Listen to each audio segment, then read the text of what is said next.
এই পৃথিবী একদিন থাকবে না, ভেঙে চুরমার হয়ে যাবে, খান খান হয়ে যাবে, সব মেসাকার হয়ে যাবে। সেদিন পৃথিবীটারে কাঁপিয়ে দেওয়া হবে, পুরো পৃথিবী নড়ে চড়ে উঠবে, টাওয়ারগুলো ভেঙে খান খান, পাহাড়গুলো ভেঙে দুমড়ে মুচড়ে যাবে, মানুষগুলো বিক্ষিপ্ত পতঙ্গের মতো নিক্ষিপ্ত হবে, সাগরের পানির মাঝখানে দাউ দাও দাউ দাও দাউ দাও করে আগুন জ্বলতে শুরু করে দিবে। সেদিন মানুষের চোখ হবে ছানা বড়া, চন্দ্র সূর্যে কোনো আলো থাকবে না, মানুষগুলো দিক বিদিক পাগলের মতো দৌড়াবে, সবার মুখে এক কথা, পালাবো কই।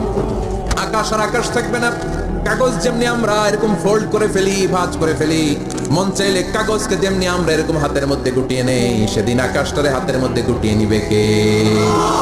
মানুষগুলো পাগলের মতো দৌড়াবে, কেউ থাকবে টয়লেটে, কেউ হসপিটালে, কেউ মাজারে, কেউ বাজারে, যে যেখানে থাক, শুরু হয়ে যাবে কিয়ামতের এই ভয়াবহ দৃশ্য।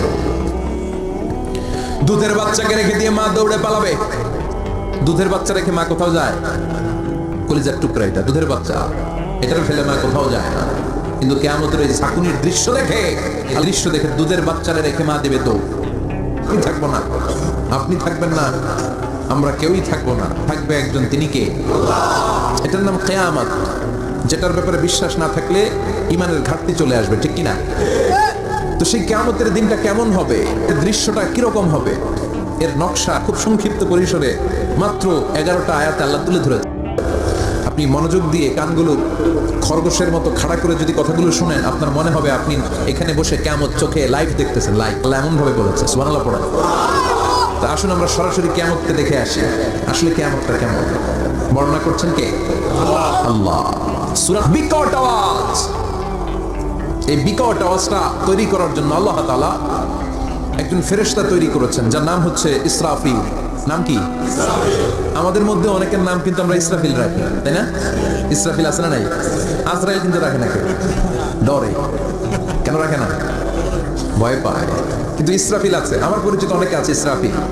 তো এই ফেরেশতার পা হচ্ছে জমিনের নিচে, মাথা হচ্ছে আকাশের উপরে। এই ফেরেশতার কাজ হচ্ছে ওই বিকট শব্দ তৈরি করা। উনি একটা সাইরেনের মধ্যে ফু দিবেন, হুইসেল দিবেন, ট্রাম্পেট।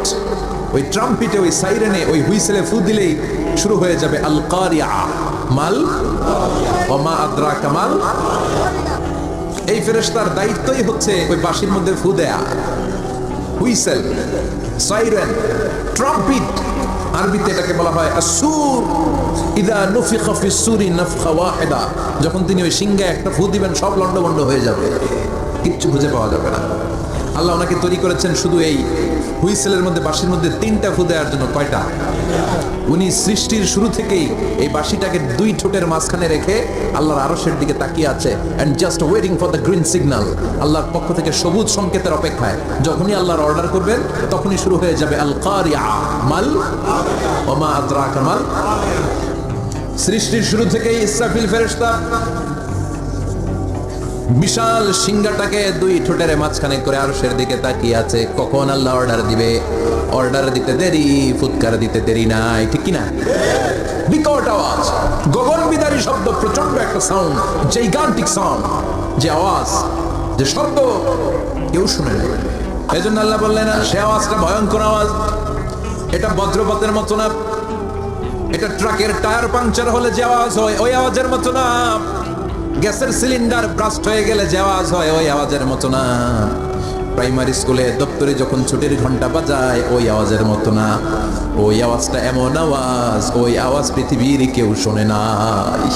সেটার নাম হচ্ছে আল কারিয়া, মাল ওয়া মা আদরাকা মাল। বিকট আওয়াজ, বিকট ভয়ঙ্কর ট্রাম্পেট। এই সাইরেনে ফু দেওয়া হবে, প্রথম ফু দেওয়ার সাথে সাথে লন্ডভন্ড হয়ে যাবে। এই ইসরাফিলকে তৈরি করা হয়েছে শুধুমাত্র কেবলমাত্র 3টা ফু দেওয়ার জন্য। চিল্লায় বলতে হবে, কয়টা? এই ফেরেশতার আর কোনো কাজ নাই। তার আর কোনো কাজ আছে? ঠিক যে মুহূর্তে, এখন আমার ঘড়িতে বাজে 9:50, রাত 9:50, ঠিক এই মুহূর্তে যখন আমরা তাফসীর শুনছি, ঠিক এই মুহূর্তেও ইসরাফিল ফেরেশতা সিংহাটাকে 2 ঠোঁটের মধ্যে লাগিয়ে আল্লাহর আরশের দিকে তাকিয়ে আছে। ওই যে সৃষ্টির শুরু থেকে তাকিয়ে আছে, আজ অবধি তাকিয়ে আছে। যখনই গ্রিন সিগন্যাল আসবে, মুহূর্তেই শুরু হয়ে যাবে আল কারিয়া, মাল ওয়া মা আদরাকা মাল। আল্লাহ বললেন সে আওয়াজটা হবে বড্ড ভয়ঙ্কর।